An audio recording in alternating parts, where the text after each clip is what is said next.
Kung against PBBM, makadaot sa ekonomiya. Kung against BP Sara, okay lang. Wala ekonomiya ang maapektuhan.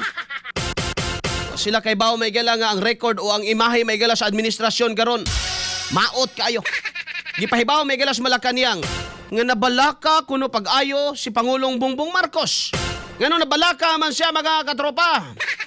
Kawikan mga higala sa posibleng epekto sa impeachment complaint nga gisang at batok kaniya.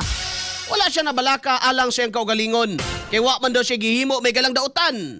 Kundi nabalaka siya mga higala no sa alang sa kaayuhan sa nasod kay makaapekto kuno kini mga higala sa ekonomiya sa Pilipinas. Bullseye! Bullseye! Sumala may higala kang Palace Press Officer Yusek Claire Castro nga ang pagsangat og impeachment complaint batok sa presidente adunay lapad nga implikasyon og makaapekto dili lang sa pamunuan kundi dili sa estado sa ekonomiya sa atong nasod mga higala.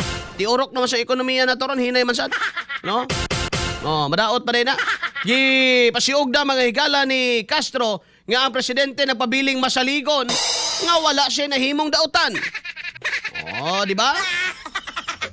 Bilib kay siya siyang kaugalingon may higala nga wala gyud siya gihimong paglapas balaod. O wala siya nahimo mga higala nga impeachable offense. Apan nabalaka lang siya sa epekto sa proseso sa pagsalig sa publiko o sa paghimo mga higala o sa kining kahimuan sa atong ekonomiya baga kaigsuonan. Bullseye! Bullseye! I think mga higala dili nato na ipasangil ang kung muubos man mga higala ang trust sa publiko. Dili na tungod kay dunay impeachment kang BBM karon. No? The moment mga higala nga nakita manggod sa mga tao, no, nga nagsuporta whether we like it or not, we accept it or not, tinuod ba dyan na? No nga, bong, ug wala lang mo nag-uban, Mr. President, no, ni Sara, ug wala ni slide down si Sara kay naghimong vice presidente nimo. Dako kay nang pangutanag mo daog baka. No? Nya gumikan si unit team daghan mog taong nailad. Oh, sa basta da may galang Sara, apil man siya pwede mabasol na. Nganong gitagaag chance pero nahuman naman wala na ta diha, no? Di na tawa na tay mahimo may gala let bygones be bygones and past is past mga katropa, no? Pero sa kadto palandaan unas pa nagbulag mga higala sa administrasyon. Isa na to sa kining unit team. Isa na to nga nakapaubos sa pagsalig sa tao. Ikaduha mga higala ang saad nga tag 20 pesos per kilo nga bugas nga matagamtaman dili lang sa ubang mga sektor kundi sa tanang mga Pilipino. Natuman ba di ay? Kanalandaan dako ng butang mga higala nga ikaw ngayon ng Pilipino, bisan pag wa kay pakialaman ng mga impeachment or flood control, makaingong yung kag saad bitaw siya. Wa man siya sugu ang Sara nga mo ingog tag 20 siya ra may niingon himuong 20. Pero asa man karon? Na may tag 20 pero 100 ra ka tawo maka-avail may higala sa kabuan. Oh. Nya linyahan sa nanimo mga katropa isa ka adlaw. Unya mapalit nimo 5 ka kilo rasad or 10 kilos rasad mga higala. Oh, unya ka nagisaad niya wa man siya moingon nga para lang as 4 piece beneficiary. O man siya moingon may gala kaniadto nga kanang 20 pesos per kilo nga bugas para ra na may gala sa mga senior citizen or mga vulnerable sector or mga gitawag nila may galag poorest of the poor. Ila man ang gisaad o iya man ang gisaad ngadto sa tanang Pilipino. Bullseye!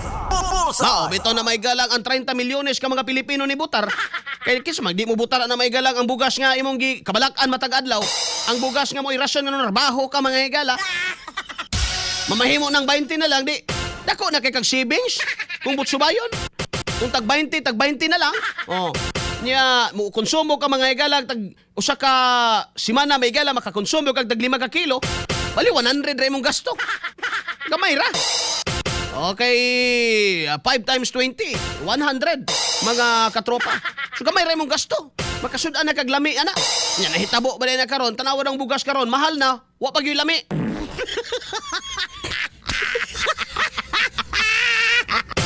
Ambot usaon ni mga katropa dako naman ta nagpundo karon 2026 dakog pundo sab ang Department of Agriculture. Matingag gyud ka sa atos Pilipinas bay. Wala tuo ang basakan. Sa isa ka tuig mga higala katulo kaupat makatanom. Di ba? Atong cropping diri anong di man ta makatanom mga higala nga ang kontra nato diri baha raman. Di ba?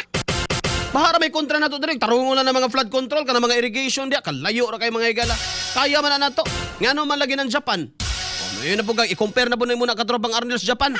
Aw, ala mag-asa. Ngano man lagi ng Japan nga sa isa ka tuig kaysa ra man na mananom. Ngano man katropang Arnel. Ay, di ba katanong mga igala inganing mga bulana nga puro man na ice ng ilahang lugar? So magtanong man na. O, katong dito may nakita na mo mga katropa ang basakan. Ang rice field na himong ice field. Oh, tinuod na. Sao man mo na may igala pagtanong. Oh, kanang Japan mga igala man ay mga nagkagbasakan. Sa isa ka tuig, kaisa ra na sila katanom. Pero ngano may igala nga paigo man ang ilang pagkaon para sa ilaha. Karon, hagba pa ganing ekonomiya sa Japan kay weak kaayo ang yen karon. No, ang yen karon is naa sa mga 38 mga igala 0.38 ang 1 yen naa sa 0.38 pesos or centavos na mga igala. But subayon dako patag balor sa kwarta dire. Oh. Dako patag balor sa kwarta sa Pilipinas may igsoon. Kung peso versus yen kay ang 10,000 yen naaragod na mga igala kan mo man isa kalapad 10,000 yen. Oh, ang 10,000 yen naaragod na sa mga 38 3,800. Kalayos tinuod na. 3,800. Oh, pero ngano may galang nga sutoy manggihapon ilo ekonomiya kaysa nato. Oh, sa isgutanan may galang food sufficiency and food security mga igsoon. Nginong okay man lagi sila be. Nga sa isa ka tuig may gala kausara man magtanom. No, kausara man mga igala mo cropping. Kay panahon mga igala sa kainit, pasta man sa nang inita diha. No? Moabot man sa nag 40 may igala sentigrado ang ilang temperatura basta ting init, summer, August. Unya pagkahuman anang August may igala mga larag man sa dahon ana.